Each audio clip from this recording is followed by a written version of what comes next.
तो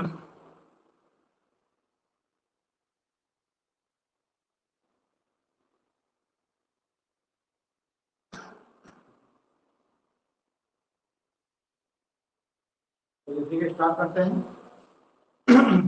कल हम लोगों ने बंगाल स्टार्ट किया था और बंगाल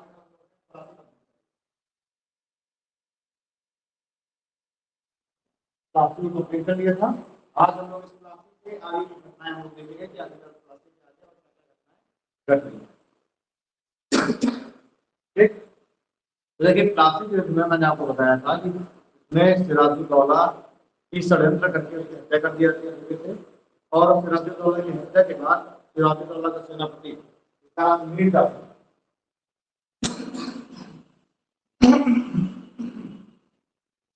सिराजुद्दौला का सेनापति मीर जाफर उसको बना दिया जाता है नवाब।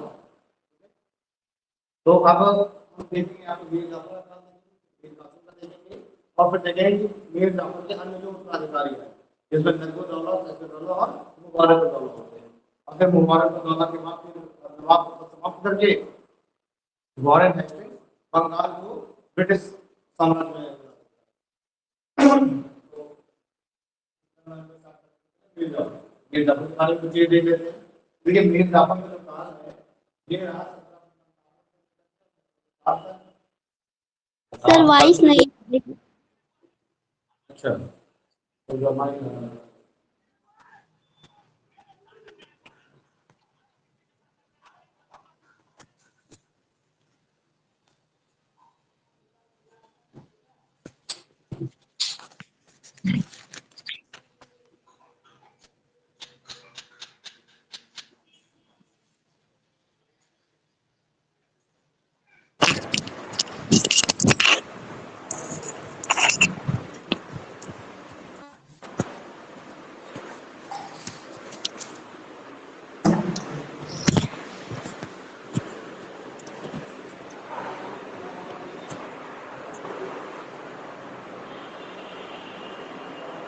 Okay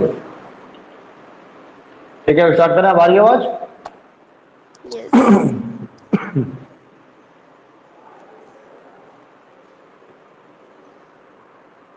good morning, good morning. ठीक है, चलिए तो स्टार्ट करते हैं। तो मैंने आपको बताया कि प्लासी आफ्टर प्लासी का जब युद्ध हुआ तो उसके बाद सिराजुद्दौला की हत्या कर दी जाती है और इसका जो सेनापति है मीर जाफर उसको बना दिया था बंगाल का नवाब। तो मीर जाफर का भी जो काल है वो दो बार हम देखेंगे। एक बार 1757 से 1760 मीर जाफर का काल रहेगा और उसके बाद दूसरा जो द्वितीय काल रहेगा वो रहेगा 1763 से लेकर 1765। तो सबसे पहले हम इसका जो प्रथम काल है इसमें देखें मीर जाफर। तो देखिए मीर जाफर चूंकि इसने सिराजुद्दौला के अगेंस्ट ब्रिटिश का साथ दिया था तो स्वाभाविक सी बात है उसको रिवॉर्ड मिलना था। तो उसी रिवार्ड के फलस्वरूप इसको बना दिया था बंगाल का नवाब। और जब बंगाल का नवाब बना दिया जाएगा तो इससे कुछ शर्तें भी करेगी ब्रिटिश और इससे कुछ लाभ भी प्राप्त करेंगे। तो इसके स्वरूप मीर जाफर ने 24 परगना की जमींदारी दे दी। भाई संधि कुछ संधि की गई तो आपको ध्यान रखना है कि संधि की शर्तें क्या क्या थी। जिस संधि के शर्त के अनुसार मीर जाफर ने ब्रिटिश को बहुत सारी रियायतें दी जिनमें से पहला सबसे महत्वपूर्ण क्या है 24 परगना एक क्षेत्र है बंगाल का उसकी जमींदारी दे दी गई। ठीक है, दूसरा अगर हम लोग देखें तो इसने मीर जाफर ने क्लाइव और उसके सहयोगियों को जो भी ब्रिटिश अन्य अधिकारी हैं उनको खुश करने के लिए बहुत भारी भरकम सबको घूस दिए, सबको पुरस्कार दिए। ठीक है, तीसरी चीज अगर हम देखें तो बंगाल में जितनी भी फ्रांसीसी बस्तियां हैं है ना, जितने भी फ्रांसीसी क्षेत्र हैं और वो सभी क्षेत्र फ्रांसीसियों से लेकर के ब्रिटिश को दे दिए गए। ठीक है, और अगर हम देखें तो देखिए जो प्लासी का युद्ध है इस प्लासी का युद्ध होने का कारण ही था कि सिराजुद्दौला ने अंग्रेजों से बंगाल के क्षेत्र में व्यापार करने के लिए टैक्स की मांग की थी है ना, जो कि 1717 में अगर हम देखें फर्रुखसियर के समय में तो ब्रिटिश को बंगाल में टैक्स फ्री ट्रेड करने की अनुमति मिल गई थी। लेकिन अली वर्दी खां और सिराजुद्दौला के समय से इनसे कुछ टैक्स लिया जाने लग गया था। टैक्स बहुत मामूली था बट लिया जा रहा था। तो ब्रिटिश यही डिमांड कर रहे थे कि ये जो टैक्स आप हमसे ले रहे हैं इसको हटा दिया जाए और यही एक इन दोनों के बीच में डिस्प्यूट का कारण बनता है, जो टैक्स की मांग करना, कर की मांग करना। ठीक है, तो आफ्टर प्लासी जब सिराजुद्दौला को हटा करके मीर जाफर को बैठाया जाता है तो मीर जाफर ने सबसे पहले पूरे बंगाल में अंग्रेजों को टैक्स फ्री ट्रेड करने की अनुमति दे दी। ठीक है, साथ ही साथ अंग्रेजों को जो दस्तक जारी करने की जो परमिशन मिली हुई थी, यानी दस्तक में पास, तो दस्तक यानी पास जारी करने की जो परमिशन मिली थी, और उस पास को दिखा करके ही ब्रिटिश अपने माल को एक स्थान से दूसरे स्थान तक ले जाते थे बिना कोई भी टैक्स दिए हुए। तो अब ब्रिटिश को अब मीर जाफर ने फिर से ये टैक्स यानी दस्तक जारी करने की परमिशन दे दी। अच्छा, अंग्रेज इस दस्तक का दुरुपयोग भी कर रहे थे, और वो क्या करते थे कि जो भारतीय व्यापारी हैं उनसे भी घूस लेकर के और दस्तक उन भारतीय व्यापारियों को भी दे देते थे। और यही जो कारण बना, यही जो दस्तक जारी करना ही कारण बनता है बक्सर के युद्ध का। ध्यान दीजिएगा। तो अभी मीर कासिम ने भी इसी मुद्दे को उठाया था, और ये अगला जो बक्सर का युद्ध होगा उसका कारण बन जाएगा। तो मीर जाफर में हमको कुछ चीजें याद रखनी है। मीर जाफर 1757 में नवाब बना। सबसे पहले नवाब बनते ही इसने 24 परगना की जमींदारी दे दी ब्रिटिश को। दूसरा, इसने क्या किया, ब्रिटिश को पूरे बंगाल में कर मुक्त व्यापार करने की छूट दे दी। तीसरा, इनको दस्तक जारी करने की फिर से छूट दे दी गई। दस्तक यानी पास जारी करने की, पास जारी कर लेंगे खुद से और अपना सामान बिना कोई भी टैक्स दिए एक स्थान से दूसरे स्थान पर ले जाएंगे। ठीक है। अगला, क्लाइव और उसके सहयोगियों को भारी भरकम घूस दिया गया, भारी भरकम पुरस्कार राशियां दी गई। और अच्छा, क्योंकि बंगाल एक बहुत ही समृद्धशाली क्षेत्र था ही, तो ब्रिटिश को ऐसा लगता था कि बिल्कुल सोने का अंडा देने वाली मुर्गी हमें मिल गई है। जब इनकी इच्छा करती थी तभी मीर जाफर से पैसा मांगते थे ये लोग। तो मीर जाफर भी पैसा देते देते आखिरकार 60 आते आते मीर जाफर भी थक गया। अब जो राजकोष है बिल्कुल खाली हो रहा था। तो 1760 में मीर जाफर ने भी अपने हाथ खड़े कर दिए कि साहब हमारे पास पैसा बचा ही नहीं है। अब जैसे ही 1760 में मीर जाफर ने मना किया कि पैसा नहीं बचा, ब्रिटिश ने तुरंत ही अब मीर जाफर को हटा करके और उसके दामाद को बैठाने की प्लानिंग बनाई। ठीक है, मीर कासिम को बुलाया गया, पूछा गया कि भाई आप नवाब बनेंगे? उसने कहा बिल्कुल बनेंगे। कहा गया कि ये शर्तें हैं हमारी। मीर कासिम ने कहा बिल्कुल, अब नवाब तो बनाइए, सारी शर्तें पूरी की जाएंगी। तो 1760 में मीर जाफर को हटा करके उसके दामाद मीर कासिम को बना दिया गया बंगाल का अगला नवाब। ओके, एक सेकंड। तो एक काम करिए, थोड़ा सा लिखते हुए चलिए। लिखिए, सबसे पहले तो मीर जाफर है डालिए। ये सब मीर जाफर में लिखिए प्रथम काल। प्रथम काल 1757 से 1760। मीर जाफर प्रथम काल 1757 से 1760 लिखिए। इसमें मीर जाफर ने ब्रिटिश को खुश करने के लिए निम्न कार्य किए।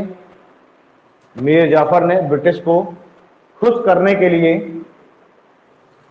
निम्न कार्य किए। पहला कार्य क्या किया? बंगाल का 24 परगना क्षेत्र की जमींदारी ब्रिटिश को दे दी। बंगाल के 24 परगना क्षेत्र की जमींदारी ब्रिटिश को दे दी। ठीक है, बंगाल के 24 परगना क्षेत्र की जमींदारी ब्रिटिश को दे दी। दूसरा पॉइंट लिखे, क्लाइव तथा उसके सहयोगियों को, क्लाइव भाई पूरे प्लासी के युद्ध का पूरा मास्टरमाइंड कौन था? Lord Clive. क्लाइव तथा उसके सहयोगियों को भारी भरकम राशि घूस में दी गई। भारी भरकम राशि घूस में दी गई और बहुत तरीके के पुरस्कार वगैरह दिए गए। ठीक है, बहुत तरीके के गिफ्ट वगैरह दिए गए। भारी भरकम राशि घूस में दी गई। अगला पॉइंट लिखिए, नवाब ने बंगाल के फ्रांसीसी क्षेत्रों को ब्रिटिश को दे दिया। नवाब ने बंगाल के फ्रांसीसी क्षेत्रों को, जो फ्रांसीसियों के अंडर में जो क्षेत्र थे, नवाब ने बंगाल के फ्रांसीसी क्षेत्रों को ब्रिटिश को दे दिया। नेक्स्ट पॉइंट लिखिए, ब्रिटिश को बंगाल में कर मुक्त व्यापार करने की छूट दे दी गई। ब्रिटिश को बंगाल में कर मुक्त व्यापार करने की पुनः छूट दे दी गई।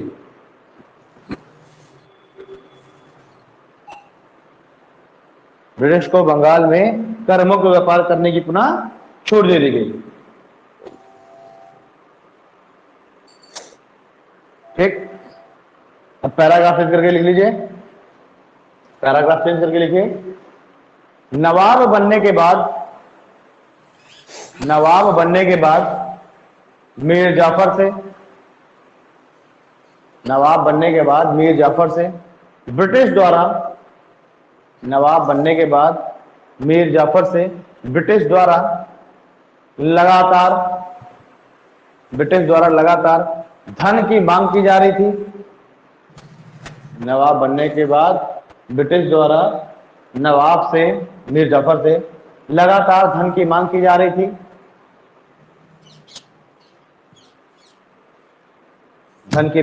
थी। फिर स्टॉप लगा के लिखिए। कुछ समय बाद मीर जाफर के असमर्थता जताने पर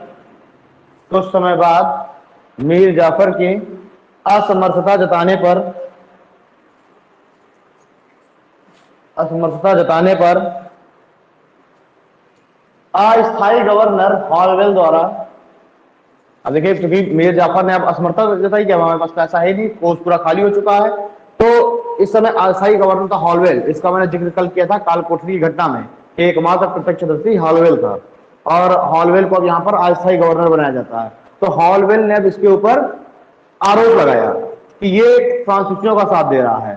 ठीक है भाई, अब चूंकि मीर जाफर को हटाया जाना था तो हटाने के लिए कोई ठोस सबूत, कोई ठोस आधार चाहिए। अब ये तो कह नहीं सकते कि हम पैसे मांग रहे हैं और पैसा नहीं दे रहे इसलिए हटा रहे हैं। तो कहा गया कि फ्रांसीसियों की मदद कर रहा है, इस वजह से हम हटा रहे हैं। तो लिखिए कुछ समय बाद मीर जाफर द्वारा इनकी धन की जो मांग है उसको अस्वीकार कर दी गई, असमर्थता जता दी गई। इसके फलस्वरूप अस्थायी गवर्नर हॉलवेल के द्वारा नवाब पर फ्रांसीसियों की मदद करने का आरोप लगाया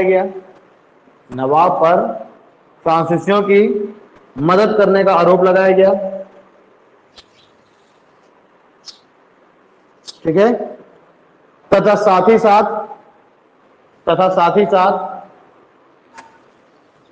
आरोप लगा कि वह डचों के साथ मिलकर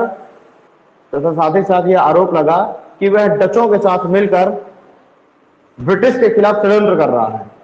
तथा यह भी आरोप लगा कि वह डचों के साथ मिलकर ब्रिटिश के खिलाफ षड्यंत्र कर रहा है।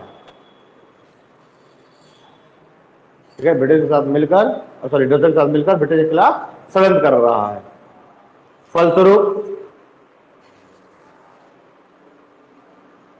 ये रिकॉर्ड क्लास है क्या सर? ये लाइव, भैया लाइव है तो मैं रिकॉर्ड लग रहा है, मैं रिप्लाई कर रहा हूं बार बार।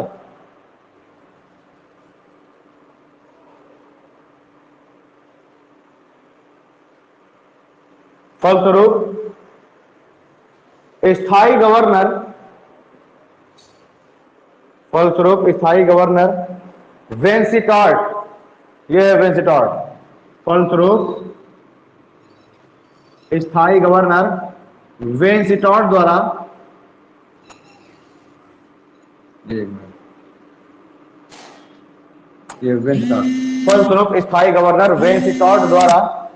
मीर जाफर को नवाब के पद से हटा दिया गया।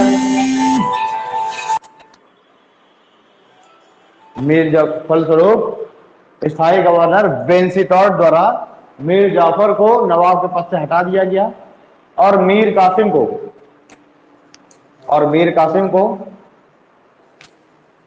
नवाब बनाया गया। मीर कासिम कौन है? मीर जाफर का ही दामाद था और मीर कासिम को नवाब बनाया गया।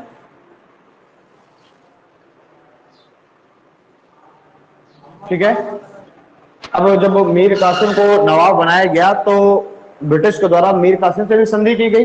नवाब बनाने के लिए कुछ शर्तें रखी जाएंगी कि ये शर्तें आपको पालन करना पड़ेगा भाई, क्योंकि हम नवाब बना रहे हैं तो ये शर्तें आप पालन करिए।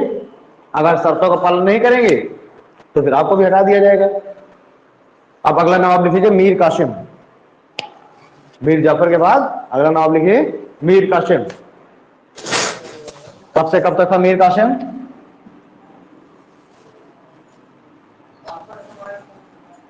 1760 से 1763। मीर कासिम 1760 से 1763। ठीक है, इसके साथ भी शर्तें की गई। देखिए मीर कासिम काफी योग्य नवाब था, है ना, कुशल था, योग्य था, लेकिन सबसे बड़ी उसने गलती क्या की, अपना दिमाग लगाने लगा। ठीक, ब्रिटिश क्या चाहते थे कि जो भी हम नवाब बनाए अपना दिमाग ना लगाएं, ये नवाब की गद्दी पर बैठे रहे, एक मतलब एक चेहरा रहे कि हाँ नवाब की गद्दी पर भारतीय बैठे हुए हैं, बाकी जो भी हम कहें हमारे कहने के अनुसार ही कार्य करें। तो मीर कासिम बाकी सब तो बढ़िया है, कुशल है, योग्य है, सब है, अच्छा एडमिनिस्ट्रेटर है, लेकिन बस गलती इसने क्या कर दी, ये अपना दिमाग लगाने लगा। और जब ब्रिटिश को लगा कि यार ये अपना दिमाग को ज्यादा लगाने लग गया है, तो अब ब्रिटिश अब इसको भी हटाने का प्लान करने लग गए। तो इसमें लिख लेते हैं पहले संधि की शर्तें, कौन कौन सी पहले संधि इसके साथ रखी गई, क्या क्या शर्तें थी जिसके फलस्वरूप इसको नवाब बनाया गया। ठीक है, संधि की शर्तें देखिए। पहला पॉइंट, बंगाल ब्रिटिश को, संधि की शर्तों में लिखिए बंगाल सॉरी नवाब ब्रिटिश को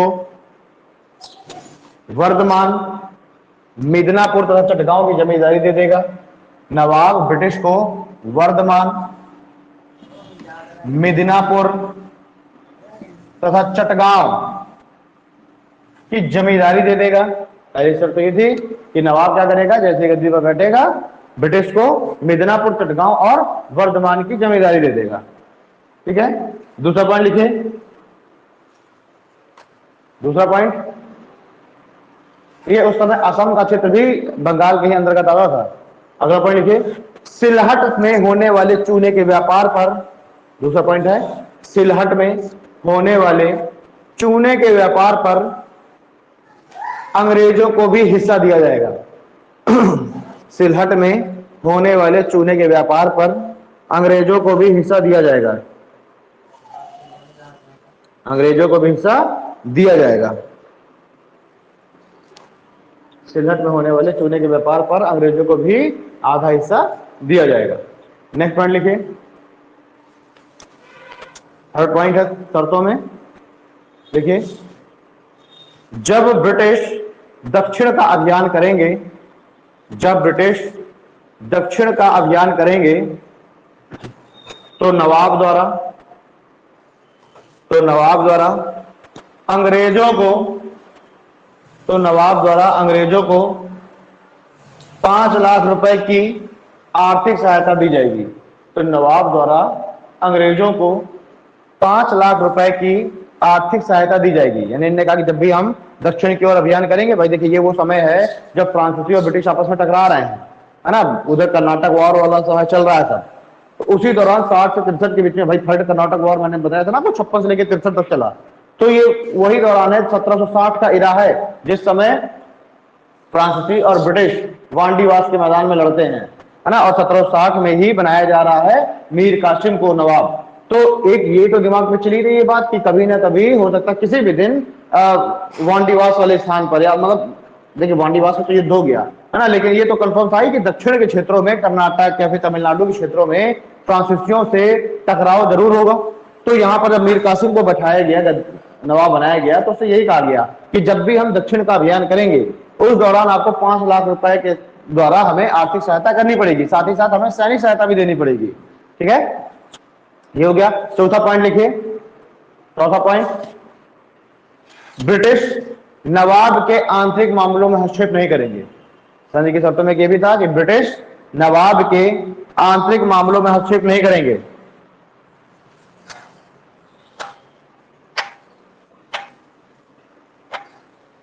ठीक है, चलिए अब मीर कासिम बन गया नवाब। नवाब बनने के बाद इसने अपनी सारी शर्तें सब पूरी की, खूब पैसा वैसा भी इन सबको दिया। लेकिन अब नवाब बनने के बाद बहुत सारे ऐसे मुद्दे उत्पन्न हो गए जिनको लेकर के मीर कासिम और ब्रिटिश के जो संबंध है वो खराब हो गए, है ना। भाई अब ये लगातार पैसा मांगने पहुंच जा रहे थे कि इतना पैसा दे दो, उतना पैसा दे दो। तो कुछ समय बाद अब इन दोनों के बीच के संबंध भी खराब होने लगे। भाई मैंने बताया ना, मीर कासिम क्या है, दिमाग लगाने लग गया है। तो अब संबंध किन आधारों पर खराब हुआ वो भी हम सुन लेते हैं कि किन आधारों को लेकर के मीर कासिम और ब्रिटिश के मध्य संबंध खराब हो गए। पहला तो बिहार का एक नायब सूबेदार था जो कि ब्रिटिश का बड़ा मतलब मुखबिर था ब्रिटिश का, और नवाब का विरोधी था। उसका नाम था राजनारायण, है ना। तो ब्रिटिश का नायब सूबेदार था राजनारायण, जो कि ब्रिटिश का था चमचा, और नवाब उसको पसंद नहीं करता था। तो नवाब ने उसको क्या किया कि नायब सूबेदार के पद से हटवाया और उसकी हत्या करा दी। तो ये बात ब्रिटिश को बुरी लग गई कि भाई हमारे आदमी की तुमने हत्या करवा दी। एक तो पॉइंट ये हो गया। दूसरा अगर हम देखें कि इसने भी कुछ समय के बाद ब्रिटिश को पैसा देने से मना कर दिया कि भैया इससे ज्यादा पैसा हम नहीं दे सकते, हमारे कोर्स में पैसा है ही नहीं। तो ब्रिटिश ने कहा कि लो यार, तुम तो कह रहे थे कि जब भी आप पैसा मांगेंगे हम आपको तुरंत पैसा देंगे, अब आप पैसा देने से मना कर रहे हैं। तो एक दूसरा कारण ये हो गया क्योंकि इसने पैसा देने से मना कर दिया। तीसरा कारण, नवाब ने देखा कि ये ब्रिटिश क्या करते हैं कि इनको तो चूंकि हम लोगों ने पास यानी दस्तक जारी करने का अधिकार दे रखा है, ये तो अपना जो सामान है उसको टैक्स फ्री एक जगह से दूसरी जगह ले जाते हैं, ये तो कोई किसी भी तरीके का कोई कर देते नहीं है। साथ ही साथ ये क्या करते हैं, ये भारतीय व्यापारियों को तथा अन्य दूसरी जो कंपनियां हैं उनको भी वो जो दस्तक है वो बेच देते हैं, उनसे ले लेते हैं पैसा और वो दस्तक उनको बेच देते हैं। तो वो भी क्या करते हैं, वो भी जाकर के जहां पर चुंगी वगैरह लगी होती है क्योंकि वहां पर वो भी दस्तक को दिखा के अपना माल फ्री में निकाल ले आते हैं। तो तो नवाब ने कहा कि इससे तो हमारा जो राजकोष है उसको नुकसान हो रहा है, हमें टैक्स ही नहीं मिल रहा। तो इसने क्या किया कि इसने सभी व्यापारियों को ही टैक्स फ्री कर दिया। इसने कहा कि भाई केवल ब्रिटिश ही क्यों फिर टैक्स फ्री ट्रेड करें, और साथ ही साथ ब्रिटिश ही क्या कर रहे हैं कि इसको बेच दे रहे हैं, है ना, पैसा लेकर के बेच दे रहे हैं इस दस्तक को, इस पास को, और जिसको बेचा वो भी अपना फ्री में लेके जा रहा है। तो नवाब ने अब सभी के लिए टैक्स फ्री कर दिया। इसने कहा कि अब किसी को देने की जरूरत नहीं है।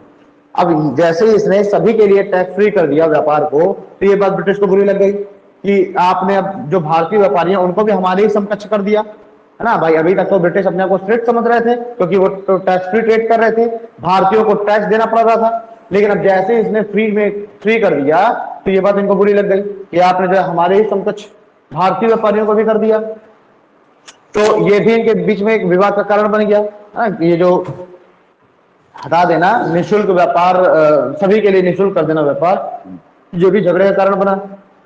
चौथा पॉइंट ये था कि मीर कासिम ने सोचा कि यार जब तक मेरी राजधानी जहां पर अभी वहां रहेगी और ये ब्रिटिश आसपास चारों तरफ ब्रिटिश चौकियां हैं, तब तक मैं स्वतंत्र रूप से काम कर नहीं पाऊंगा। तो इसने अपने आप को स्वतंत्र करने के लिए या फिर स्वतंत्र रूप से कार्य करने के लिए इसने अपनी राजधानी का स्थानांतरण मुर्शिदाबाद से मुंगेर कर दिया। ठीक है, और ये भी झगड़े के कारण बन गई। ब्रिटिश ने कहा कि भाई आप अपनी कैपिटल क्यों ट्रांसफर कर रहे हैं, है ना। तो चौथा पॉइंट लिख लीजिए कि मीर कासिम ने अपनी राजधानी का स्थानांतरण मुर्शिदाबाद से मुंगेर कर दिया। ठीक है, और साथ ही साथ मुंगेर में एक आधुनिक शस्त्रागार का निर्माण कराया। सबसे पहले तो उसने क्या किया, राजधानी का स्थानांतरण मुर्शिदाबाद से मुंगेर कर दिया और मुंगेर में एक आधुनिक शस्त्रागार का निर्माण कराया। ठीक, तो ये कुछ ये पॉइंट्स थे जिसकी वजह से मीर कासिम और ब्रिटिश के बीच के जो रिश्ते हैं वो खराब हो गए और एक फिर से एक झगड़ा होना अब यहां पर जरूरी हो गया। ठीक है, अब देखिए क्या होता है। ये सारे इन सभी चीजों को लेकर के, मुद्दों को लेकर के अब इनके बीच में मतभेद तो हो ही गया था। अब क्या होता है कि मई 1763 में दो ब्रिटिश अधिकारी एक सैन्य टुकड़ी को लेकर के जाते हैं और मीर कासिम की एक सैन्य टुकड़ी को घेर लेते हैं। ठीक है, और इन दोनों के बीच में एक युद्ध होता है जिसको कहते हैं हम उदयनाला का युद्ध। उदयनाला कब, मई 1763 में। तो मई 1763 में दो अंग्रेज अधिकारी, इनके द्वारा ब्रिटिश की एक सैन्य टुकड़ी को घेर लिया जाता है और उसको पराजित कर दिया जाता है। ठीक है, इन सैन्य अधिकारियों का नाम था एनायर और हे। तो एनायर और हे दो ब्रिटिश अधिकारियों के द्वारा नवाब की एक सैन्य टुकड़ी को उदयनाला वाले स्थान पर घेर लिया जाता है और उसको हरा दिया जाता है। ठीक, अब इसका बदला लेने के लिए मीर कासिम क्या करेगा कि पटना पर जाकर के धावा बोल देगा था जून 1763 में नवाब पटना पर आक्रमण कर देगा, पटना पर धावा बोल देगा। और पटना में उस समय ब्रिटिश अधिकारी था एलिस। पटना पर उस समय ब्रिटिश अधिकारी कौन है, एलिस। तो नवाब ने पटना पर आक्रमण बोल दिया जून 1763 में। देखिए इसी के ही परिणाम स्वरूप है उदयनाला में ब्रिटिश ने इसको घेर करके इसके सैन्य टुकड़ी को हराया। इसी का बदला लेने के लिए इसने पटना पर धावा बोल दिया और पटना पर उस समय अंग्रेज अधिकारी है एलिस, एडमिनिस्ट्रेटर है वहां का। तो मीर कासिम ने एलिस सहित 148 ब्रिटिश अधिकारियों की हत्या कर दी। एलिस सहित 148 ब्रिटिश अधिकारियों की हत्या कर दी और इसी को कहा जाता है पटना कांड। इसी को क्या कहा गया? इसी को कहा गया पटना कांड। जिस तरीके से एक आरोप लगाया गया था उधर सिराजुद्दौला के ऊपर कि उसने काल कोठरी की घटना करी थी और 123 ब्रिटिश अधिकारियों की हत्या मौत हो गई थी उसमें, तो वहां पर भी जिस तरीके से उसका जो है चारित्रिक खनन हो रहा था, ठीक, उसका कैरेक्टर एसेसिनेशन हो रहा था, वैसे ही एक कैरेक्टर एसेसिनेशन यहाँ पर किया जा रहा है मीर कासिम का, है ना। इसके ऊपर भी यही बात उठाई गई कि इसने पटना कांड में इसका हाथ है और इसने एलिस सहित 148 ब्रिटिश अधिकारियों की हत्या कर दी है, ताकि इसके विरोध में एक माहौल तैयार हो सके। ध्यान दीजिएगा, अगर किसी से सामने पहले भिड़ना है और वो बहुत शक्तिशाली है आपसे, तो पहले उसका कैरेक्टर एसेसिनेशन करिए, जिससे कि क्या है कि जो लोग हैं जो उसको सपोर्ट कर रहे हैं वो अपना सपोर्ट उससे हटा लें। ठीक है, तो यही चीज वहां सिराजुद्दौला के दौरान भी की गई और वही चीज अब यहाँ मीर कासिम के लिए भी की जा रही है, इन दोनों का कैरेक्टर एसेसिनेशन। तो यहाँ पर पटना कांड हो रहा है, मतलब हिस्टोरियंस ये लिखते हैं कि पटना कांड हुआ जिसमें एलिस और 148 ब्रिटिश अधिकारियों की हत्या कर दी गई। ठीक है, अब जब ये पटना कांड होता है तो अब ब्रिटिश के द्वारा मीर कासिम पर दबाव बनाया जा रहा है। ठीक है, तो अब मीर कासिम इस दबाव को देखते हुए भाग जाता है इलाहाबाद। भैया ब्रिटिश जो है वो पूरी सैन्य टुकड़ी लेकर के मीर कासिम के ऊपर आक्रमण करने की तैयारी में है। हाँ, मीर कासिम को पकड़ करके इसको सजा देने की तैयारी में है। तो ये इनसे बचने के लिए भाग जाता है इलाहाबाद और इलाहाबाद वाले क्षेत्र में जाकर के ये मुलाकात करेगा फिर अवध के नवाब से, और वही उसी दौरान अवध के नवाब के पास ही शरण लिए हुए थे मुगल एम्परर शाह आलम द्वितीय। तो ये इलाहाबाद के क्षेत्र में जाता है और अवध यहाँ पर जाके अवध नवाब शुजाउद्दौला और शाह आलम और मुगल सम्राट शाह आलम सेकंड से मुलाकात करेगा। ठीक है, ओके। अब चूंकि देखिए शाह आलम द्वितीय भी ब्रिटिश के द्वारा बिल्कुल त्रस्त था, साथ ही साथ जो शुजाउद्दौला है उससे भी ब्रिटिश लगातार मांग कर रहे हैं कि हमको आप पैसा दीजिए वरना आपके ऊपर हम आक्रमण कर रहे हैं। तो ये तीनों ही परेशान थे बिल्कुल ब्रिटिश से। तो ये तीनों मिलकर क्या करेंगे, एक त्रिगुट बनाएंगे, एक अलायंस बनाएंगे। तो तीनों ही मिलकर के एक बनाते हैं त्रिगुट। उस त्रिगुट में कौन कौन शामिल है? अवध नवाब शामिल है, अवध नवाब, मुगल सम्राट और बंगाल का नवाब, यानी ये तीनों शामिल है। अवध का भी नवाब है, मुगल सम्राट भी है और बंगाल का नवाब भी, ये तीनों शामिल है। तीनों ही अपने आप में बड़ी शक्तियां हैं। तीनों मिलकर के एक त्रिगुट का निर्माण करेंगे। तो इस त्रिगुट को आपको याद रखना है, त्रिगुट हमेशा एग्जाम में मोस्टली पूछ लिया जाता है कि किसके द्वारा इस त्रिगुट बनाया गया ब्रिटिश के खिलाफ। अब ये तीनों एक त्रिगुट का निर्माण करेंगे और ये त्रिगुट ही अब ब्रिटिश के साथ 23 अक्टूबर 1764 को एक युद्ध लड़ेगा। ठीक है, तब हम आगे चलते हैं अब इस युद्ध में कौन सा युद्ध लड़ा जाता है। ठीक, तो अगला युद्ध लिख लीजिए बक्सर का युद्ध, 23 अक्टूबर 1764। हेडिंग डाल लीजिए बक्सर का युद्ध।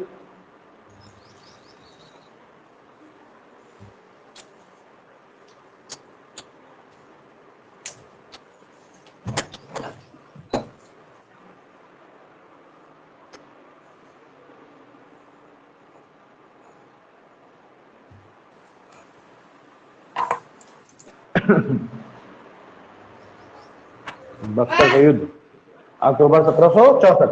अब देखिए, लेकिन इसके बीच में अगर हम देखें ना, क्योंकि जो मीर कासिम है वो तो जून 1763 में ही स्किप कर गया है ना भाई। जून 1763 में ही वो अपनी राजधानी छोड़ करके और इलाहाबाद वाले क्षेत्रों में भाग गया है और युद्ध हो रहा है 1764 में। तो ये बीच का जो समय है इस पर नवाब कौन है?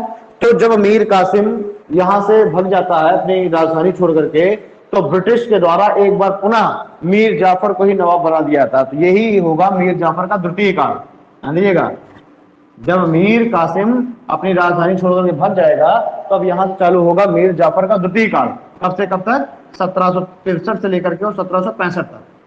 1763 में इसको जून में बनाया जाएगा वापस नवाब, 63 रहेगा, 64 रहेगा और 65 में जनवरी या फरवरी में, 65 की जनवरी फरवरी में ही मीर जाफर की वो मृत्यु हो जाएगी। और मीर जाफर की मृत्यु के बाद अब अगला नवाब बना दिया जाएगा नजमुद्दौला। तो हम लोग आगे उसकी बात करेंगे। तो ये होगा मीर जाफर का द्वितीय काल। ध्यान दीजिएगा, मीर जाफर दो बार बना, एक बार 1757 से 60 और दूसरी बार 63 से 65। आइए है ही ये बक्सर का युद्ध 23 अक्टूबर 1764।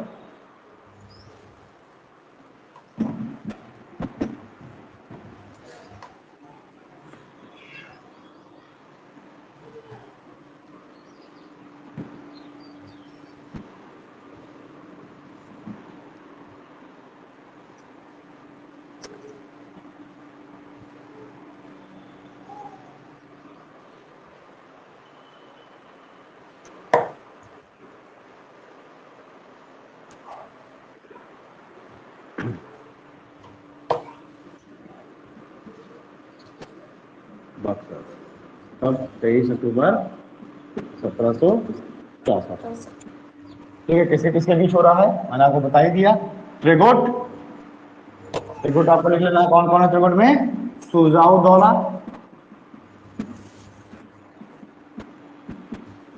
नवाब ऑफ अवध, अवध नवाब, ठीक है। दूसरा शाह आलम द्वितीय, मुगल सम्राट। और तीसरा इसमें है मीर कासिम,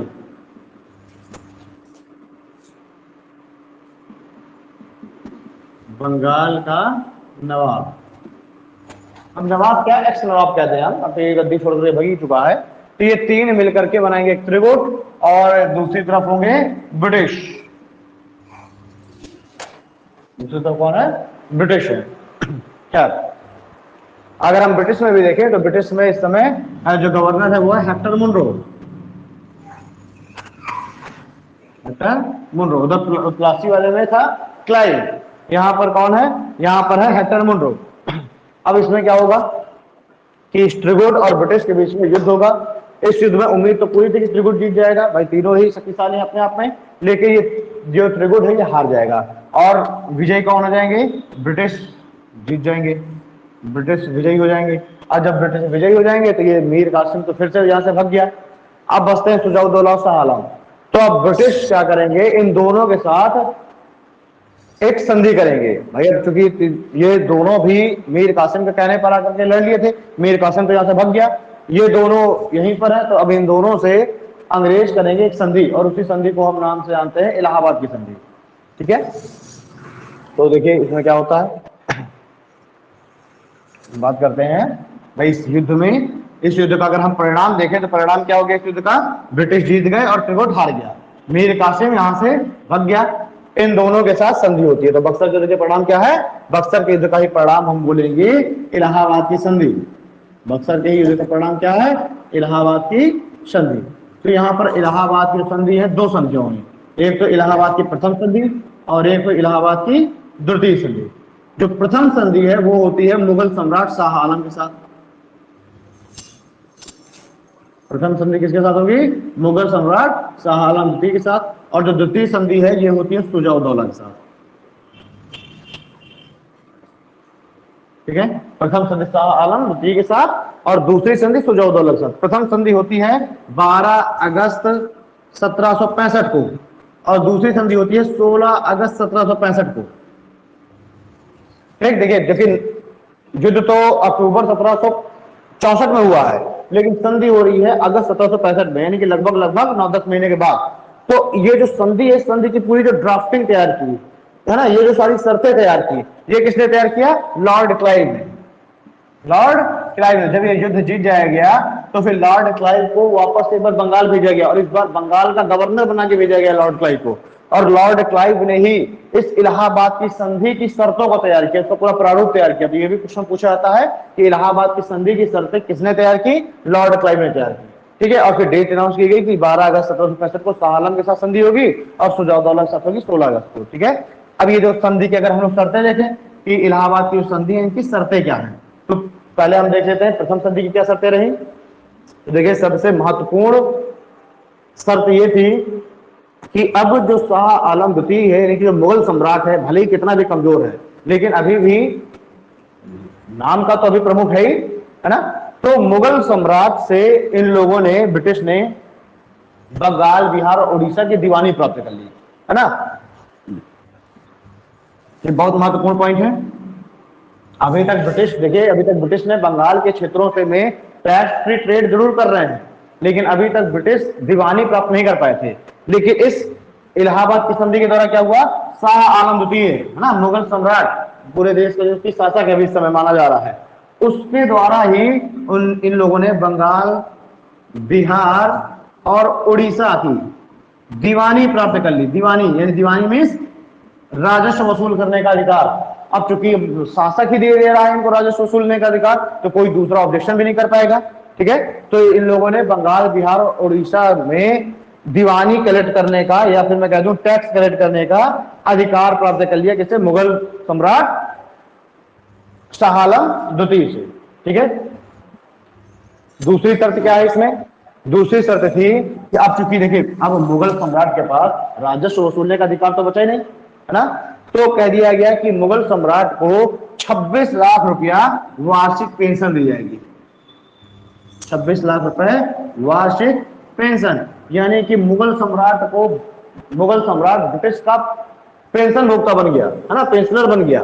तो दो शर्तें बहुत महत्वपूर्ण है इलाहाबाद की प्रथम संधि की। बंगाल, बिहार और उड़ीसा में राजस्व वसूल करने का अधिकार मिल गया ब्रिटिश को, ठीक है। अच्छा, बिहार और बंगाल के क्षेत्र में ब्रिटिश का कंट्रोल तो हो गया था प्लासी युद्ध के बाद से, है ना, उनका कठपुतली शासक वहां बैठ रहा है। लेकिन बंगाल का जो नवाब है वो फिर भी वो किसके अंतर्गत आ रहा है, मुगल सम्राट के अंतर्गत, यानी कि ऊपर कौन है, मुगल सम्राट, उसके नीचे है बंगाल। तो अब बंगाल का नवाब तो उनके कंट्रोल में है, लेकिन अगर मुगल सम्राट एक लिखित एक अपने पत्र के द्वारा और ये कह दे कि अब आज से बंगाल, बिहार, उड़ीसा में दीवानी प्राप्त करने का अधिकार ब्रिटिश को हो गया, तो अब इसमें कोई भी किसी भी तरीके का इसमें इत्वाद नहीं करेगा, है ना, किसी भी तरीके का ऑब्जेक्शन नहीं करेगा। तो इसलिए बंगाल में भले ही पहले से नियंत्रण है ब्रिटिश का, लेकिन फिर भी मुगल सम्राट से साइन किया हुआ एक लेटर इन्हें प्राप्त किया, ठीक है, और जिसके द्वारा इनको दीवानी वसूल करने का अधिकार मिल गया था, ठीक है। दूसरा क्या हुआ कि ब्रिटिश ने मुगल सम्राट को 26 लाख रुपए वार्षिक पेंशन देकर के इसको अपना पेंशनर बना लिया, ठीक। तीसरी संधि क्या है, तीसरी संधि के अनुसार ब्रिटिश ने कहा कि इलाहाबाद और कारा का जो क्षेत्र है वो मुगल सम्राट को दे दिया जाएगा, ठीक है। ये जो इलाहाबाद और कारा का क्षेत्र है वर्तमान में अभी अवध के नवाब का है, लेकिन इन लोगों ने ये कह दिया कि ठीक है, हम इलाहाबाद और कारा का जो क्षेत्र है, इलाहाबाद और कारा का क्षेत्र, ये अवध के नवाब से लेकर के हम किसको दे देंगे, मुगल सम्राट को दे दिया जाएगा। इलाहाबाद और कारा का क्षेत्र ब्रिटिश ने, तीसरी जो शर्त रखी इसमें ये थी कि इलाहाबाद और कारा का क्षेत्र अवध के नवाब से लेकर के और मुगल सम्राट को दे दिया जाएगा, ठीक। तो ये तो है इलाहाबाद की प्रथम संधि की तीन मुख्य शर्तें। इन्हीं तीन मुख्य शर्तें पूछी जाती हैं। पहला से पूछा जाएगा कि बंगाल, बिहार, उड़ीसा की जो दीवानी राइट्स हैं, है ना, राजस्व वसूल करने का जो अधिकार है वो किस संधि के द्वारा ब्रिटिश को मिल गई, तो इलाहाबाद की प्रथम संधि के द्वारा। किसके सिग्नेचर के द्वारा, शाह आलम द्वितीय के द्वारा। दूसरा, मुगल सम्राट ने शाह आलम द्वितीय को 26 लाख रुपए वार्षिक पेंशन देकर के ब्रिटिश का पेंशनर बना दिया गया। और तीसरा क्या था कि इलाहाबाद और कारा का जो क्षेत्र है वो मुगल सम्राट को दिया जाना था। ये हो गई इलाहाबाद की प्रथम संधि। द्वितीय संधि की अगर हम बात करें, इसमें क्या है, द्वितीय संधि की पहली शर्त यही थी कि जो अवध का नवाब है वो इलाहाबाद और कारा का क्षेत्र ब्रिटिश को दे देगा, ठीक भाई। ब्रिटिश ने चूंकि मुगल सम्राट को देने के लिए कह रखा है ना, तो इन्होंने कहा कि जो अवध का नवाब है ये इलाहाबाद और कारा का क्षेत्र ब्रिटिश को दे देगा। और ब्रिटिश किसको देने वाले थे, ब्रिटिश देने वाले थे मुगल सम्राट को। दूसरा शर्त क्या है कि अवध का नवाब युद्ध हर्जाने के रूप में 50 लाख रुपया हर्जाना भी देगा ब्रिटिश को। क्यों, क्योंकि भाई सुजाउद्दौला तो फालतू में ही युद्ध में कूद पड़ा था, तो कहा गया कि आप जो है क्योंकि फालतू में आप युद्ध में बीच में कूद पड़े, इसलिए 50 लाख रुपया युद्ध हर्जाने के रूप में अवध का नवाब ब्रिटिश को देगा, ठीक। और तीसरी शर्त क्या है कि अवध का नवाब अपने अवध वाले क्षेत्र में ब्रिटिश की एक सैन्य टुकड़ी रखेगा, ठीक। तो तीन शर्तें हो गई। पहला तो इलाहाबाद और कारा का क्षेत्र ब्रिटिश को दे देगा, दूसरा 50 लाख रुपए युद्ध हर्जाना ब्रिटिश को देगा, और तीसरा ब्रिटिश की एक सैन्य टुकड़ी अपने राजधानी में अपने अवध वाले क्षेत्र में रखेगा, ठीक है। तो ये तीन शर्तें हैं किसकी, इलाहाबाद की द्वितीय संधि की, ठीक है। इलाहाबाद की द्वितीय संधि हो गई। अब लिखते हैं क्योंकि जनवरी 1765 में मृत्यु हो जाएगी मीर जाफर की। और जब मीर जाफर की मृत्यु हो गई तो सवाल सी बात है कि अगला फिर से किसी को नवाब बनाया जाना था। नवाब की गद्दी तो छुट्टी रहेगी नहीं। ये लोग देखिए, ये लोग भले ही दीवानी वसूल करने का अधिकार ले रहे हैं, राजस्व वसूल करने का अधिकार ले रहे हैं, लेकिन अभी ये एडमिनिस्ट्रेशन चलाने के लिए नहीं कह रहे। ये कह रहे हैं हम केवल पैसा कलेक्ट करेंगे, एडमिनिस्ट्रेशन कोई दूसरा चलाएगा। और ये एडमिनिस्ट्रेशन यानी प्रशासन चलाने के लिए ही इन लोगों ने नवाबों की नियुक्त कर रखी थी। इन्हें क्या कह रखा था कि भाई पैसा तो हम कमाएंगे, लेकिन जो प्रशासन है वो कौन चलाएगा? नवाब। यानी कि गद्दी पर बैठेगा नवाब। लोग जो है, भारत के जो लोग हैं वो देखेंगे चेहरा नवाब का। भाई इनको ये डर था, बाद में क्लाइव ने भी ये बात स्वीकार की कि हमको ये डर था कि कहीं हमको राज गद्दी पर बैठा हुआ देख करके भारतीय एकजुट ना हो जाए, है ना, हमको शासक बना देख करके भारतीय एकजुट ना हो जाए। इस वजह से केवल राजस्व वसूल करने का अधिकार तो हम लेते थे, लेकिन प्रशासन चलाने का जो दायित्व है, जो जिम्मेदारी है, वो हम लोग नवाबों को दे देते थे, यानी भारतीयों को दे देते थे। और पैसा चूंकि ब्रिटिश के हाथ में रहना है, इसलिए जो नवाब है वो ब्रिटिश के ही कंट्रोल में रहेगा। ठीक है, अल्टीमेटली। तो इन लोगों ने क्या किया? मीर जाफर के बाद अगला नवाब बनाया नजमुद्दौला को। मीर जाफर के बाद अगला नवाब बनाया गया नजमुद्दौला को। ठीक है,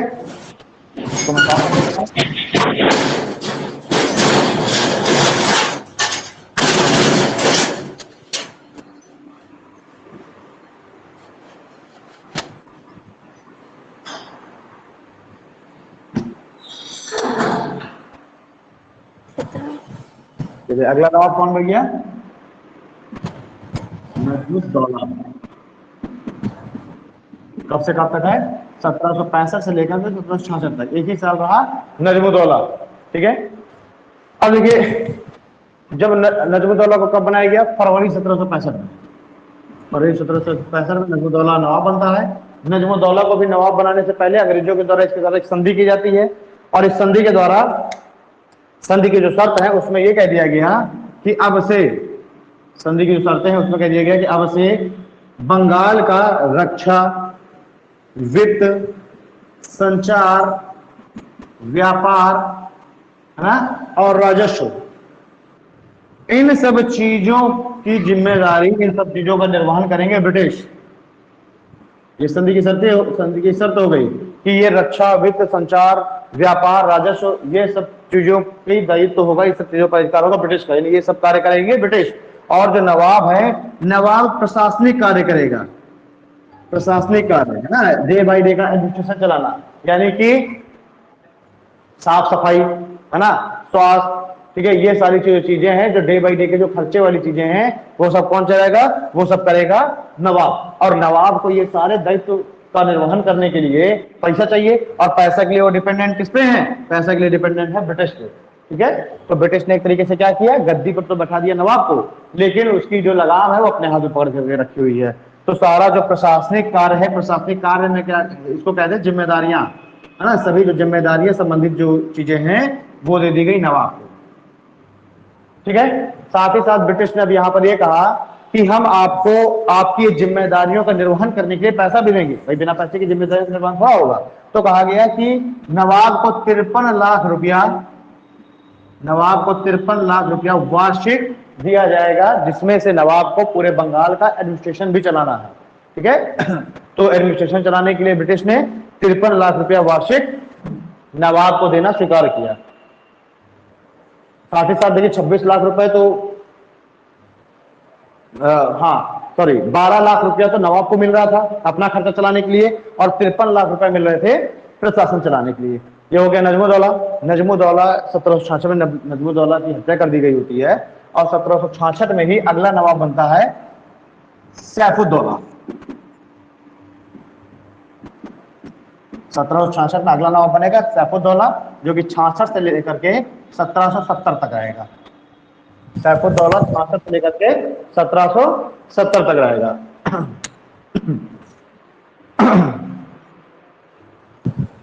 ठीक है, जो सैफुद्दौला है ये भी अंग्रेजों का एक कठपुतली नवाब है। सैफुद्दौला भी क्या है? अंग्रेजों का एक कठपुतली नवाब है। सैफुद्दौला की जो पेंशन राशि है वो घटा करके और कम कर दी गई। जो प्रशासनिक कार्य करने के लिए जो 53 लाख रुपए मिल रहा था, इसको भी घटा दिया गया। ठीक है, तो सैफुद्दौला की पेंशन की राशि भी घटा दी गई, पेंशन राशि भी घट गई, और साथ ही साथ प्रशासनिक कार्य करने के लिए कार्य हेतु मिलने वाली राशि भी घटा दी गई।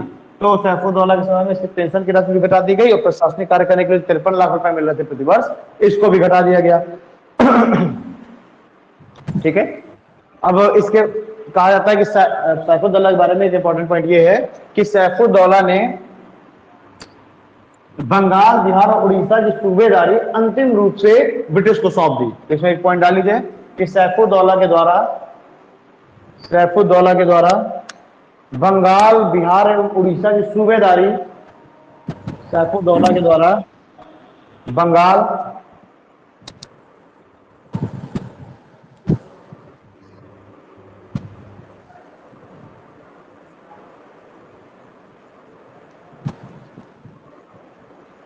भैया आशीष, जो इलाहाबाद और कारा का क्षेत्र है, इसमें पहला जो संधि हुई इलाहाबाद की संधि, इसमें इनने कह दिया कि भाई वो पहली संधि हुई थी मुगल सम्राट के साथ, तो इस पहली संधि में ये कहा ब्रिटिश ने कि हम इलाहाबाद और कारा का क्षेत्र नवाब से लेकर के, अभी देखिए नवाब से लिया नहीं गया, नवाब से तो लिया जाएगा 4 दिन बाद, लेकिन चूंकि संधि की शर्तें तो ऑलरेडी पहले तैयार हो चुकी थी ना, तो इनने कह दिया कि हम इलाहाबाद और कारा का जो क्षेत्र है वो अवध के नवाब से ले लेंगे। भाई उनको तो भरोसा था ना कि अगली संधि हमें नवाब से करनी है और हम उनसे ले ही लेंगे, तो इसमें पहले ही इन लोगों ने अपना एक तरीके से अपना वचन दे दिया मुगल सम्राट को कि हम इलाहाबाद और कारा का क्षेत्र हम आपको लेके दे देंगे और आप यहीं पर इलाहाबाद के क्षेत्र में रहना, अपना खर्चा पानी चलाना। ठीक है, तो पहले ही इन लोगों ने अनाउंस कर दिया था कि हम मुगल सम्राट को दे देंगे, और 4 दिन बाद हुई अवध के नवाब से संधि। अब अवध के नवाब से इलाहाबाद और कारा ब्रिटिश ने ले लिया। ठीक है, तो ये इलाहाबाद और कारा का क्षेत्र नवाब के अंतर्गत आता था, ब्रिटिश इसके अवध के नवाब के। इलाहाबाद और कारा किसके अंतर्गत था? अवध के नवाब से। तो पहले इन्हें मुगल सम्राट को देने का वादा कर दिया और बाद में फिर 4 दिन बाद अवध के नवाब से ले लिया, अवध के नवाब से लिया और इधर मुगल सम्राट को दे दिया। ठीक है, तो ध्यान दीजिएगा, दोनों ही संधियों में इलाहाबाद और कारा का जिक्र है। पहले में मुगल सम्राट को देने का जिक्र और दूसरे में अवध के नवाब से ब्रिटिश द्वारा लेने का जिक्र। तो सैफुद्दौला कठपुतली शासक है और इसने क्या किया, इसके समय पेंशन की राशि घट गई और प्रशासनिक कार्य के लिए जो पैसा मिला था वो घट गया, और इसने इलाहाबाद, बिहार और उड़ीसा की जो सूबेदारी है वो अंतिम रूप से ब्रिटिश को सौंप दी। ठीक है, अंतिम रूप से ब्रिटिश को सौंप दी। अब अगला आता है मुबारक-उद-दौला। अगला नवाब है मुबारक-उद-दौला। मुबारक-उद-दौला कब से कब तक था ये रहा 1770 से लेकर के और 1775 तक, 1770 से 1775 तक था। इसके बारे में एक पॉइंट ये है कि ये बंगाल का अंतिम नवाब है, बंगाल का अंतिम नवाब। मुबारक-उद-दौला क्या है? बंगाल का अंतिम नवाब। क्योंकि ये भी देखिए बिल्कुल अयोग्य है, कमजोर है, तो इस समय की परिस्थितियों को देखते हुए अब ब्रिटिश ने फैसला लिया कि अब बंगाल से नवाब का पद ही समाप्त कर दिया जाए और पूरी तरीके से अब बंगाल का एडमिनिस्ट्रेशन कार्य भी और रेवेन्यू कार्य भी सब कुछ ब्रिटिश के कंट्रोल में ले लिया जाए। ठीक है, तो ये बंगाल का है अंतिम नवाब। 1775 में इस समय जो गवर्नर बनकर के आया, बंगाल का गवर्नर कौन है? Warren Hastings. तो 1775 में बंगाल के गवर्नर वॉरेन हेस्टिंग्स के द्वारा 1775 में बंगाल के गवर्नर वॉरेन हेस्टिंग्स के द्वारा नवाब का पद समाप्त कर दिया गया, नवाब पद समाप्त कर दिया गया। ठीक है, नवाब का पद पूरी तरीके से समाप्त हो गया और समाप्त होने के बाद पूरे का पूरा जो बंगाल है अब प्रत्यक्ष रूप से अब ब्रिटिश के प्रशासन, उसमें ब्रिटिश के एक क्षेत्र में मिला लिया गया। ठीक है, अभी तक तो ब्रिटिश क्या कर रहे हैं? केवल राजस्व कलेक्ट कर रहे हैं, लेकिन ब्रिटिश ने अपने क्षेत्र में नहीं मिलाया था। लेकिन अब 1775 में नवाब को पद समाप्त करके पूरा का पूरा जो बंगाल, बिहार और उड़ीसा है उसको ब्रिटिश के साम्राज्य में, ब्रिटिश के क्षेत्र के अधीन कर लिया गया। ठीक है, और 1775 के अंत में ही, क्योंकि ये मुकदमा फिर स्वाभाविक से बात है जाना था कोर्ट में, और हम देख रहे हैं कि 74 में सुप्रीम कोर्ट की स्थापना हो चुकी है, तो 1775 के अंत में सुप्रीम कोर्ट ने भी इस मामले में अपना फैसला दे दिया और उसने नवाब के पद को समाप्त करना बिल्कुल उचित ठहरा दिया। और सुप्रीम कोर्ट का आदेश आते ही 75 में जो जजमेंट आते ही अब नवाब का पद पूरी तरीके से समाप्त हो गया और ब्रिटिश का एक टेरिटरी, एक क्षेत्र बन गया बंगाल, बिहार और उड़ीसा। तो ध्यान देना 1775 में ही कलकत्ता स्थित सुप्रीम कोर्ट ने भी नवाब के पद की समाप्ति करने का आदेश दे दिया, यानी कि वॉरेन हेस्टिंग्स का जो आदेश है उस पर मुहर लगा दी। ठीक, यहां से आपका बंगाल, बिहार और उड़ीसा का कंप्लीट हो गया। अगला हम देखते हैं इसके बाद मैसूर। देखो 1765 में बक्सर के युद्ध के बाद, मैं कह दूं इलाहाबाद की संधि के बाद, अब ब्रिटिश ने अपना कंट्रोल स्थापित कर ही लिया है बंगाल पर। ठीक है, 1775 से तो पूरा का पूरा बंगाल ब्रिटिश के कंट्रोल में चला गया। अब यही वो समय है, दौर है, जिस समय दक्षिण के क्षेत्रों में तीन तीन क्या है, 4 राज्य पैरेलली चल रहे हैं। एक तो मराठा, जो कि काफी सशक्त है ना, और मराठा भी लगातार अपने उत्कर्ष पर है। पहले तो बालाजी विश्वनाथ बाजीराव, बाजीराव, माधवराव, नारायणराव, और इस समय अगर मैं कह दूं कि 74 से लेकर 96 तक इस समय माधव नारायण राव का शासन चल रहा है। और माधव नारायण राव उतने शक्तिशाली नहीं है जितने इनके पूर्वज थे। खैर, तो मराठों की तरफ से जो डर है वो ब्रिटिश को काफी हद तक खत्म हो चुका था, लेकिन अभी मराठों को पूरी तरीके से ये खत्म नहीं कर पाए थे ब्रिटिश, और ना ही मराठों को अपने राज्य में मिला पाए थे, मराठा साम्राज्य को अपने में मिला पाए थे। लेकिन इनसे ही बड़ी एक जो चुनौती है, इनसे भी बड़ी एक समस्या अगर हम देखें तो मैसूर के क्षेत्र में खड़ी होने वाली है। और मैसूर के क्षेत्र में समस्या कौन खड़ी करने वाला है? हैदर अली। ठीक है, तो इसलिए अंग्रेजों के लिए ये ज्यादा जरूरी हो गया कि बंगाल के बाद वो अपना ध्यान आकर्षित करें मैसूर की ओर, ना कि मराठों की ओर, क्योंकि मराठों की ओर से जो खतरा आ रहा था वो तो टल चुका था, क्योंकि माधव नारायण राव काफी कमजोर पेशवा है ना। तो मराठों की ओर से जो डर है, जो एक डाउट है कि यार ये ना कहीं हमें हरा ले जाए, है ना, ये हमारे ऊपर आक्रमण न कर दे, वो भय काफी हद तक कम हो चुका है। लेकिन ज्यादा टेरर किसका क्रिएट है इस समय? मैसूर का, क्योंकि मैसूर क्या हो रहा है? बढ़ रहा है ना। और इस समय हैदर अली के नेतृत्व में मैसूर का डेवलपमेंट हो रहा है, मैसूर शक्तिशाली होता जा रहा है। दक्षिण भारत में ही 2 अन्य साम्राज्य भी हैं, हैदराबाद और कर्नाटक, लेकिन उनकी ओर से भी खतरा नहीं है, क्योंकि वहां पर वो लोग आपस में ही लड़ने में व्यस्त हैं। उत्तराधिकार का वहां युद्ध चल रहा है और वो लोग आपस में ही भिड़ रहे हैं, तो उसमें भी टेंशन की बात नहीं है। तो मेन फिर कौन निकल के आया है दक्षिण भारत से? मैसूर। तो अगला जो इन लोगों ने अपना ध्यान आकर्षित किया ब्रिटिश ने, वो किया मैसूर की ओर। तो आइए हम लोग बात करेंगे अब मैसूर की।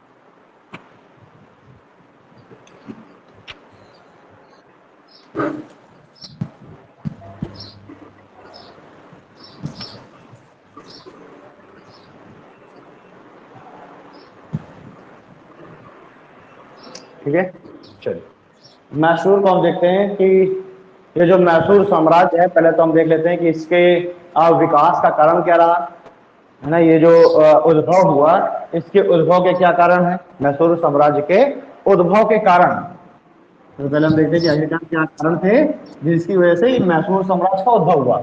तो कारणों में हम 2 कारण देख लेंगे। एक तो कारण आंतरिक, जो कुछ साम्राज्य है, कुछ राज्य हैं, वो थे। पहला कारण आंतरिक राज्य थे। आंतरिक राज्यों में मराठे, हैदराबाद और कर्नाटक। मराठे भी कमजोर हो चुके हैं, हैदराबाद और कर्नाटक भी कमजोर हो चुके हैं। तो अब ये जो कमजोर, यहाँ पर कोई भी साम्राज्य शक्तिशाली नहीं रह गया जो कि मैसूर को दबा पाता। तो यहाँ पर ये जो रिक्तता आ गई थी, इस रिक्तता का फायदा उठा करके ही एक साम्राज्य का विकास हुआ। और क्या साम्राज्य हो? मैसूर। ठीक है, एक तो कारण हो गया आंतरिक कारण, जिसका फायदा उठा करके मैसूर राज्य का विकास हुआ। ठीक है, वहीं दूसरी तरफ देखें, जो विदेशी शक्तियां वो भी आपस में संघर्ष करने में व्यस्त हैं। उनका भी ध्यान अभी इस ओर नहीं गया है कि भाई कोई छोटा साम्राज्य भी उठ खड़ा हो सकता है। तो दूसरा कारण बाह्य कारण, यानी कि बाह्य जो शक्तियां, यूरोपीय शक्तियां हैं, जैसे कि डच, फ्रांस और ब्रिटिश, ये आपस में ही संघर्ष में बंधी हुई है ना, आपस में ही वो एक दूसरे से लड़ रही हैं। तो उनका भी ध्यान इससे नहीं जा रहा कि कोई दूसरी शक्ति ना उठे खड़ी हो जाए। तो ये आंतरिक कारण थे, बाह्य कारण थे, जिसकी वजह से एक नए साम्राज्य का उदय हुआ, मैसूर साम्राज्य का। तो हम देखेंगे 17वीं शताब्दी में 17वीं शताब्दी में एक साम्राज्य था विजयनगर। इस विजयनगर साम्राज्य का हुआ डिक्लाइन, है ना। विजयनगर साम्राज्य है वो क्या हुआ, वो समाप्त हुआ। तो इसी विजयनगर साम्राज्य के ही क्षेत्रों में मैसूर साम्राज्य का उदय होता है। ठीक है, तो विजयनगर साम्राज्य का जब डिक्लाइन हुआ, जब पतन हुआ, विजयनगर साम्राज्य का हुआ पतन, तो इसी के ही अवशेषों पर, है ना, इसी के ही खंडहरों पर एक नए साम्राज्य का उदय होता है और वो साम्राज्य मैसूर साम्राज्य। तो विजयनगर साम्राज्य के अंतर्गत एक अधिकारी था, उसी अधिकारी ने ही एक वंश की स्थापना की और उस वंश का नाम है वाडियार वंश। विजयनगर साम्राज्य के अंतर्गत एक अधिकारी था जिसने विजयनगर साम्राज्य के अवशेषों पर, उसके खंडहरों पर, इसके पतन होने के बाद एक नवीन वंश की स्थापना की, वाडियार वंश। ठीक है, और इस वाडियार वंश ने अपना क्षेत्र, अपना साम्राज्य बना लिया मैसूर। ठीक है, तो विजयनगर साम्राज्य का ही देखिए, ये दक्षिण का क्षेत्र है। विजयनगर साम्राज्य कृष्णा के बेसिन से लेकर के और पूरा कावेरी के दक्षिण तक फैला हुआ था, कुछ इस तरह बड़े क्षेत्र में विजयनगर साम्राज्य था। तो इसी विजयनगर साम्राज्य के दक्षिण वाले हिस्से में, इस वाले हिस्से पर मैसूर साम्राज्य की नींव डाली गई। किसके द्वारा? वाडियार वंश के शासकों के द्वारा। तो एक नवीन वंश की स्थापना हुई वाडियार वंश की, कब? 17वीं शताब्दी में।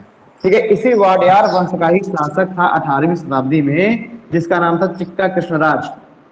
17वीं शताब्दी में तो वाडियार वंश की नींव पड़ी और इसी वाडियार वंश का ही शासक हुआ 18वीं शताब्दी में, जिसका नाम है चिक्का कृष्णराज। इसी वाडियार वंश का ही 18वीं शताब्दी में शासक हुआ जिसका नाम है चिक्का कृष्णराज। इस चिक्का कृष्णराज के दो मंत्री थे जो काफी शक्तिशाली हो चुके थे और जिनका बड़ा उल्लेख मिलता है। चिक्का कृष्णराज के दो मंत्री हैं, एक मंत्री का नाम है देवराज और एक का नाम है नंदराज। ठीक है, तो चिक्का कृष्णराज के दो मंत्री हैं, देवराज और नंदराज। इन दोनों ही मंत्रियों ने पूरा जो एडमिनिस्ट्रेशन है वो अपने हाथों में केंद्रित कर लिया था, यानी कि पूरी जो शक्ति है उसके अपने हाथों में केंद्रित कर ली थी। ठीक है, अब जो चिक्का कृष्णराज है इसने भी क्या किया, देखा कि देवराज और नंदराज पूरा संभाल ही रहा है, तो ये भी बिल्कुल रिलैक्स हो गया। ठीक है, तो अब देवराज और नंदराज क्या हो गए, पूरे पावरफुल हो गए, पूरा जो कंट्रोल है इनके हाथों में आ गया। इसी समय हमें जिक्र दिखाई देगा हैदर अली का। ठीक, तो चिक्का कृष्णराज तो पावर में आ ही गए थे। हम बैकग्राउंड में चलते हैं हैदर अली के। हैदर अली के जो पिता हैं वो इसी वाडियार वंश के ही अधीन एक अधिकारी के रूप में कार्य कर रहे थे, है ना, इसी वाडियार वंश के अंतर्गत कार्यरत थे। 1722 में हैदर अली का जन्म होता है। 1722 में हैदर अली का जन्म होता है। कहाँ भाई, जो कि पिताजी इसके वाडियार वंश में ही नौकरी कर रहे हैं, इसी मैसूर साम्राज्य के अंतर्गत 1722 में हैदर अली का जन्म होगा। जन्म के बाद इसका पूरा पालन पोषण यही हुआ मैसूर में। इसने इसको जो है पढ़ाया लिखा, वहीं पर पढ़ाया लिखाया गया। ठीक है, युद्ध नीति की शिक्षा इसको दी गई। खैर काफी जो है हैदर अली भी काफी कुशल प्रशासक बाद में हमें दिखाई देता है। लेकिन अब इसका जो ये राजनीतिक जो जीवन है इसकी शुरुआत कहाँ से होगी, पहले हम इसकी चर्चा करते हैं। तो 1755 ईस्वी में सबसे पहले, 1722 में इसका जन्म हो रहा है, 1755 ईस्वी में तो सबसे पहली बार मौका मिला। और मौका किस तरीके से मिला, देखिए, जब ये बड़ा होता है तो बड़ा होने के बाद ये इसी वाडियार वंश के अंतर्गत, मैसूर साम्राज्य के अंतर्गत एक सैनिक के रूप में अपनी मतलब सैनिक के रूप में ज्वाइन कर लेता है। ठीक, तो पहले तो सैनिक के रूप में कार्य कर रहा था लेकिन बड़ा योग्य था, कुशल था। तो इसकी कुशलता को देखते हुए 1755 ईस्वी में ये जो मंत्री है नंजराज, इस नंजराज ने इसको डिंडीगुल का फौजदार बना दिया। डिंडीगुल का फौजदार यानी कि डिंडीगुल में जो सेना है उसका प्रमुख। ठीक है, तो 1722 में जन्म होता है।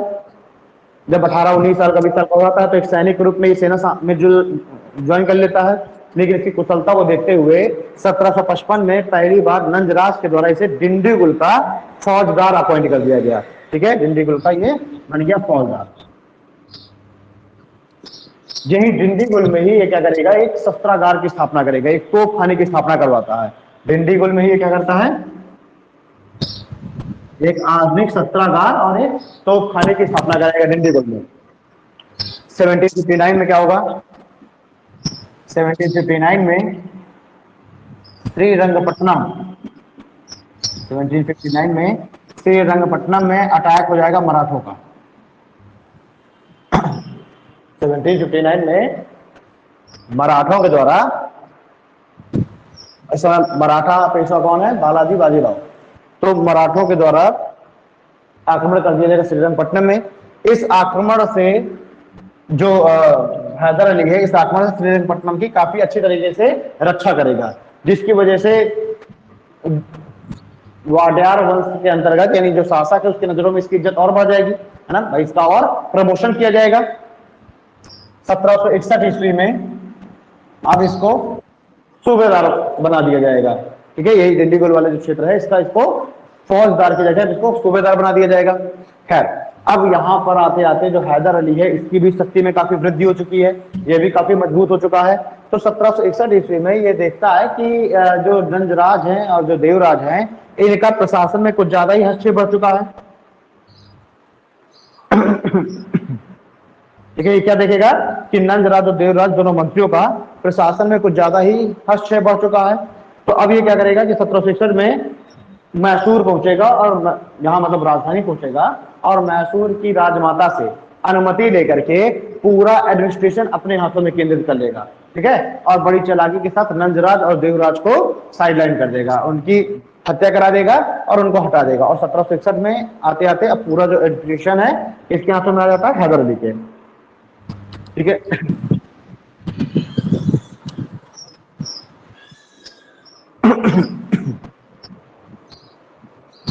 यहां तक कोई दिक्कत? 1761 में क्या हो रहा है? हैदर अली मैसूर आएगा, मतलब कैपिटल आएगा और राजधानी आकर के वाडियार वंश की जो राजमाता है उससे अनुमति लेकर के पूरा प्रशासन, जिसमें भी कुंडली मार करके नंजराज और देवराज बैठे हुए हैं, पूरे प्रशासन पर अपना कंट्रोल स्थापित कर लेगा। ठीक है, और नंजराज देवराज को हटा दिया जाएगा, उसकी हत्या करा दी जाएगी। अब प्रशासन संभालने के बाद इसकी जो ख्याति है, जो शक्ति है वो लगातार बढ़ रही है। ठीक है, 1761 से ये इसके हाथ में कंट्रोल आ जाएगा। 1765 आते आते ये अपने आप को मैसूर का शासक घोषित कर देगा। 1765 आते आते क्या, अभी 4 साल तो ये एक तरीके से ये संरक्षक के रूप में कार्य कर रहा है, लेकिन 65 आते आते ये मैसूर राज्य का अपने आप को शासक घोषित कर देगा। तो 1765 में हैदर अली क्या बन गया? मैसूर का शासक बन गया। ठीक है, यहीं पर एक जिक्र मिलता है कि एक दो क्षेत्र हैं जैसे कि सुंदा, बेदनूर, इन क्षेत्रों में भी ये मैसूर साम्राज्य का विस्तार करता है। तो यहीं पर एक शहर है, एक जगह जिसका नाम है बेदनूर। बेदनूर, इस बेदनूर का नाम बदल करके ये हैदरपुर कर देता है, हैदरपुर।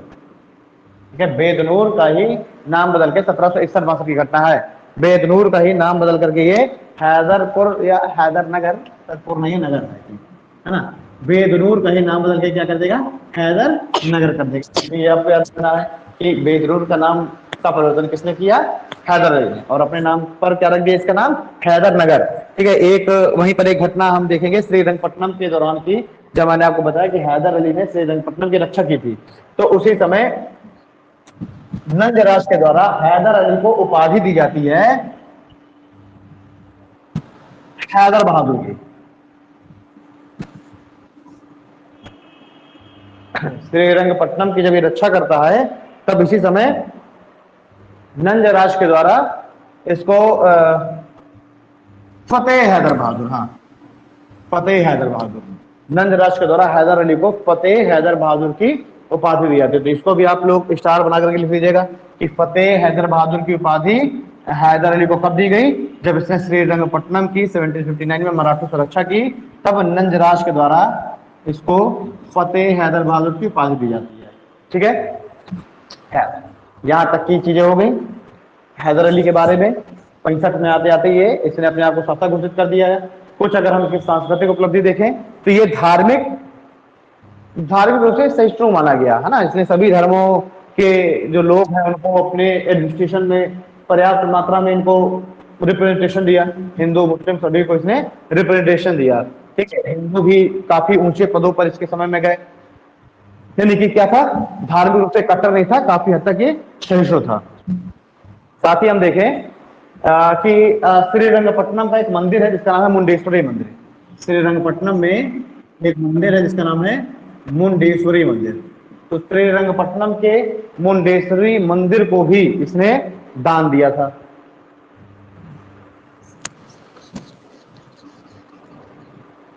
मैंने 1761 में क्या बताया तुम्हें, 1761 में इसने कंट्रोल पूरा ले लिया है, 1761 में पूरा कंट्रोल आ गया इसके हाथों में।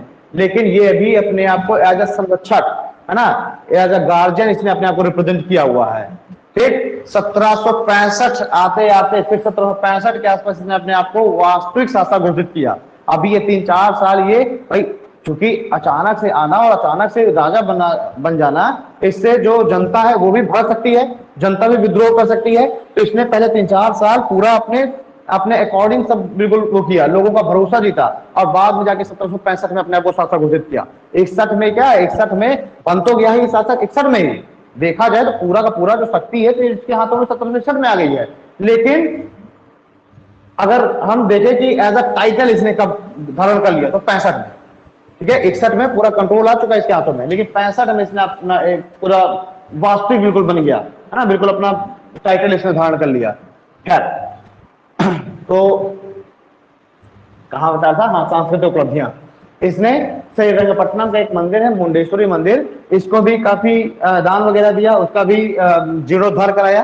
साथ ही साथ चर्चा मिलती है कि इसने जो भी सोने के और तांबे के जो कॉइन चलाए थे, सिक्के, उन सिक्कों पे शिव, पार्वती और विष्णु की फोटो भी अंकित रहती थी। तो ये भी आपको ध्यान देना है, ठीक है।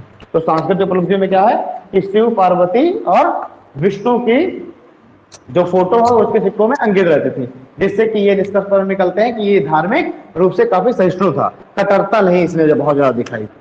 तो ये तो रहा हैदर अली का। अब हम लोगों को बात करनी है टीपू सुल्तान की, और जो चारों एंग्लो मैसूर वॉर हुए उसकी हम लोग बात करेंगे, और साथ ही साथ फिर मराठों की भी बात करनी है। तो अब हम लोग इसके आगे हम लोग देखेंगे कल, मैसूर भी हम लोग कल की क्लास में कंप्लीट कर लेंगे, और मराठों को भी हम लोग कल ही की क्लास में हम लोग देख लेंगे, ठीक है। मराठों में भी हमको 2 वॉर देखने हैं, और कुछ जो पेशवा वगैरह हैं उनके बारे में देखना है, जो इंपॉर्टेंट पेशवा हैं। तो इतनी चीजें हम लोग कल की क्लास में कवर करेंगे। कल इतना चीजें आपकी हो जाएंगी, और परसों से फिर आर्ट एंड कल्चर की क्लास रहेगी, ठीक है। तो हम लोग मिलेंगे कल की क्लास में, क्योंकि अब इसके बाद मेरी क्लास है ना, तो इसलिए जल्दी छोड़ना मुझे। थैंक यू, मिलते हैं कल की क्लास में, धन्यवाद।